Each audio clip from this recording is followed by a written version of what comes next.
Você viu o confronto vivido por Eliseu Rodrigues com o Miguel Oliveira, que é o pregador mirim?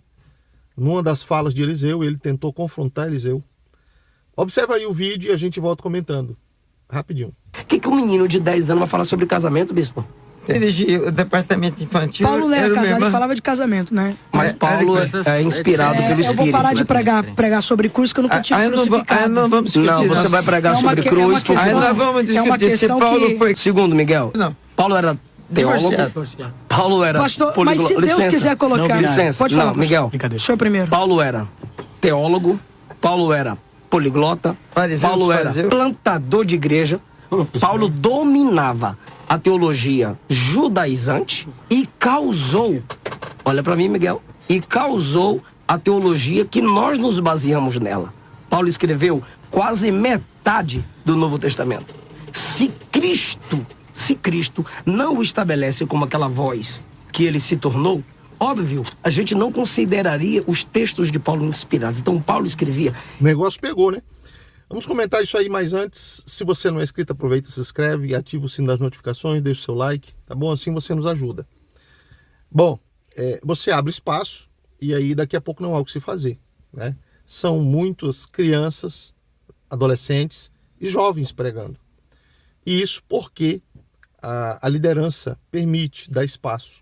E, na verdade, essas crianças, jovens, adolescentes, deveriam estar aprendendo, sentando, ouvindo, enfim, né, para poder chegar a uma certa idade e ensinar, como aconteceu com muitos, incluindo com o próprio Jesus. Existe um episódio na Bíblia em que Jesus ensina com 12 anos. E aí, líderes e até mesmo essas crianças e adolescentes ficam se valendo desse texto, exatamente para poder justificar ou confirmar a sua presença no púlpito.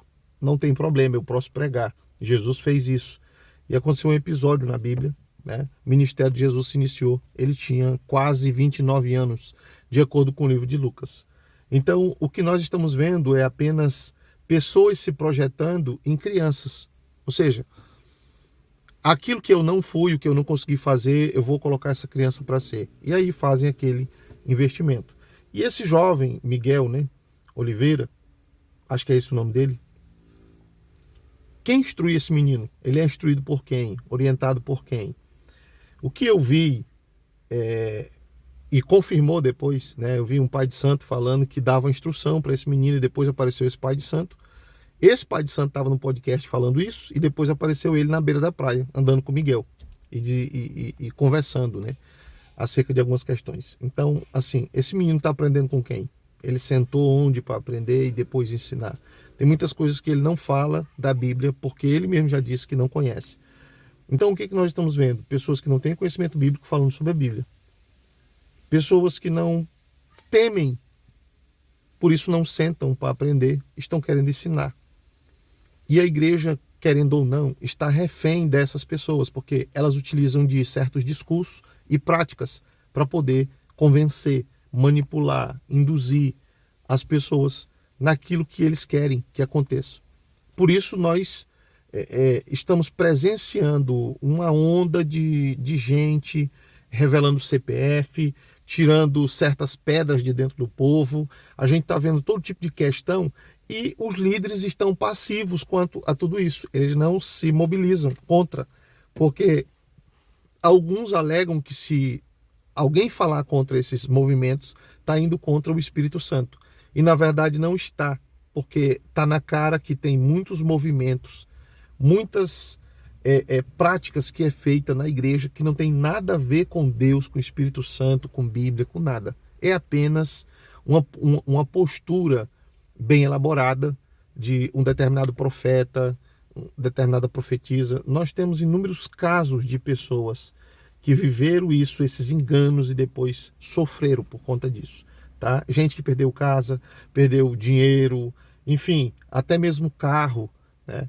Acreditando nesses supostos profetas. Tá? Tem muito caso aí que a gente conhece que aconteceu.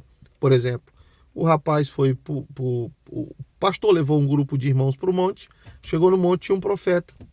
E o pastor estava um pouco obeso, né? E O profeta começou a rodar e tal, e estava escuro, não dava para reconhecer quem era quem. E o profeta foi rodando, escorregou e caiu e botou a mão na barriga do pastor. E logo ele profetizou: filha, é um menino, um homem que está no teu ventre, e ele vai ser um profeta. A resposta que o pastor deu foi um soco.